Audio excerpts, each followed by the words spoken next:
What's going on? Today is Saturday, September 21st, 2024. And boy, we're going to get into something deep today. And let's just get into it because you only got really 10 minutes to make a video. If you go over 10 minutes, it takes too long to download and all that. So let's get right into it. So, like a year ago, I had angina, right? And I would get these horrible attacks, especially when I ate really bad. When they were the worst is when I would get some cheesy bread from Domino's, thinking, well, that's better than ordering a whole pizza. But that cheesy bread's real dry. Like if there is any sauce on it, it's not very much, right? So what I would do is put butter on the top of it. Sounds crazy as crazy, right? I was going to say a cuss word because it's that crazy. And then it would get really greasy, more greasy than it already was, the cheese was. And I would get these attacks really, really bad. And sometimes I would pray that I would wake up the next day. But really, I didn't care if I did or didn't because I was hopeless, man. I was hopeless. If I died, I died, right? Because I've been battling obesity my whole life. This is the fourth time I've lost 100 pounds. And I had just was in the middle of trying to lose weight for 6 or 7 years when last year at this point. I'd bought hundreds of pounds of vegetables and threw them away. I had lost 10 to 20 pounds countless times just to gain it back. Get a little success and then just couldn't sustain it.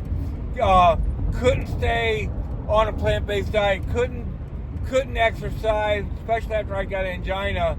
You can only walk just really short distances and before you get an attack. And I'm going to bring up another person, maybe the most famous person in the whole world, to try to give you an example of what I'm talking about. And that's Oprah Winfrey. And Oprah Winfrey has been battling weight loss her whole life, right? I remember years ago seeing her in a jogging suit with the number on her chest. She was running a marathon or a 5K or a half marathon, something like that, right? And she gained all the way back and probably lost it again and gained it all back, just like I have 4 times. So, like I've been battling this my whole life, and I just didn't have any fight left in me. I didn't have any fight left in me. And the angina just made it 10 times worse. And I didn't think this Mounjaro drug was the answer to all my prayers, trust me. And I wasn't even sure if I could get it, and I didn't think I could afford it.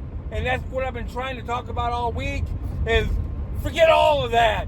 Do you want to live or die? Do you want to live or die? You know, you can't find $50 a week. Give me a break. You know what I mean? Hey, what are you doing with the freaking internet then? You know what I mean? Because it's $50 a month, if not more. You know what I mean? What do you do with a cell phone? You know what I mean? It's $50 a month too, if not 100, right? Okay, just cut that out, right? And get Mounjaro instead, right? So, you know, let's get honest. Let's get down to the nitty-gritty of what we're doing here. I didn't care if I lived or died because even if I lost the weight, my biggest fear right this moment isn't like, am I going to lose more weight? My biggest fear is getting it all back. And why do I fear that? Because my big fear is that I couldn't handle it mentally.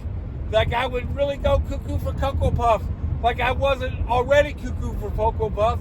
Because why would you abuse yourself your whole life unless you're already cuckoo for Cocoa Puffs? And that's what I'm trying to talk about is the depression, is the hopelessness of obesity and the pressure of trying to lose weight and everybody in your life telling you all the time, well, just eat in moderation. You know, no shoot. I want to say a cuss word, but they'll block me off YouTube, right? Yeah, really? Thank you, freaking Captain Obvious. If I just ate in moderation, you know, I wouldn't be going through this. Thank you for your really genuine advice. You know, really you're just trying to be helpful. I get it. It's not very helpful. Yeah, we know. You We already know, okay? We already know we should eat in moderation. We know we shouldn't eat pizza and pasta and junk food and potato chips. We already know all of that, right? We're not stupid, you know? Hey, man, if you're 300 pounds and you're active and you're not just sitting on the couch all day or whatever, if you are, you might not have the mental anguish, the mental problem I'm talking about. You might be sick. Because some people have thyroid and all that stuff. That's not what I'm talking about. It's not what I'm talking about. I'm talking about food addiction more than anything. Now, I only got 10 minutes. This is going to be more than a one-part video. But when I was having those attacks, why didn't I go to the ER? Why didn't I? After I called the doctor, it was going to take 2 months, and he said, well, if they get real bad, go to the ER. People have asked me, why didn't you go to the ER? Because what the freak were they going to do for me? Right? Nothing. Right? I was going to continue to do what I was doing. I've been doing it my whole life. Right? Even if I lost all the weight. Right? I was probably going to gain it all back. People pay, it was $10,000. I'm sure with inflation it's $15,000. People pay that much for bariatric surgery. And then because of the mental part of this all, they gain it all back. Because this stuff works a lot like that, to be honest with you. What it does, it tells your body that you're full, right? And that's why people get sick on it.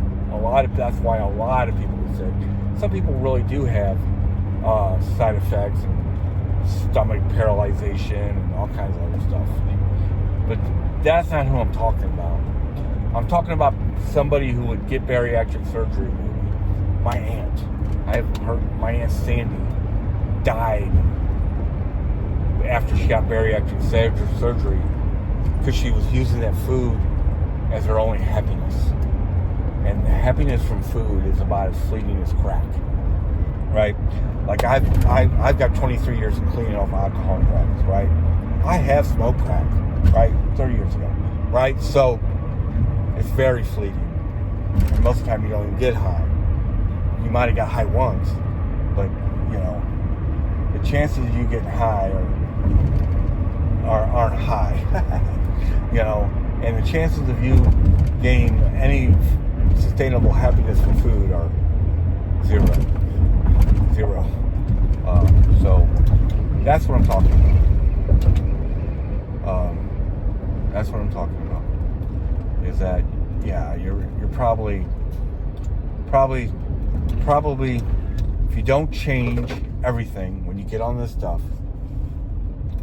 nothing's going to change. If you don't deal with that, the depression part of it, you know, you're probably going to get it all back, right? I'm not saying you got to get on Prozac. I'm not saying anything like that. What I'm saying is you gotta face it, right? There's a reason that you've been doing this to yourself. Even if you've only done it to yourself once, there's a reason for that. And you got to figure that out. Bottom line, right? Because if you don't figure it out, you're probably going to keep going through it, right? What you obviously 23 years ago when I stopped using alcohol and drugs, all I did was switch it to food. And then 4 different times, including this time, all I've done is switch. Right now, what have I done? I've switched food for Mounjaro, right? But Mounjaro's not a bad thing. I can stay on Mounjaro forever, and maybe I will. But maybe I'll deal with whatever I'm dealing with at some point, and won't gain all the weight back. I have until now, though. So I'm going to ride. Let me just tell you this: I'm going to ride Mounjaro until at least my insurance stops paying for it. Right. And then it's only $50 a week after that. So I can't, I'll save that in food. No doubt. Right? So, yeah, so forget all that. Forget all I can't afford it. Forget all the, hey, if you wait, at least wait till you start taking it to worry about the freaking side effects. Right? What are you going to eat? Less. That's what you're going to eat. You're going to, what Mounjaro does more than anything else, and yeah, like I said, you only get 10 minutes, right? I'm at 9:52. What Mounjaro really gives you is that moment to say, I don't need to eat that.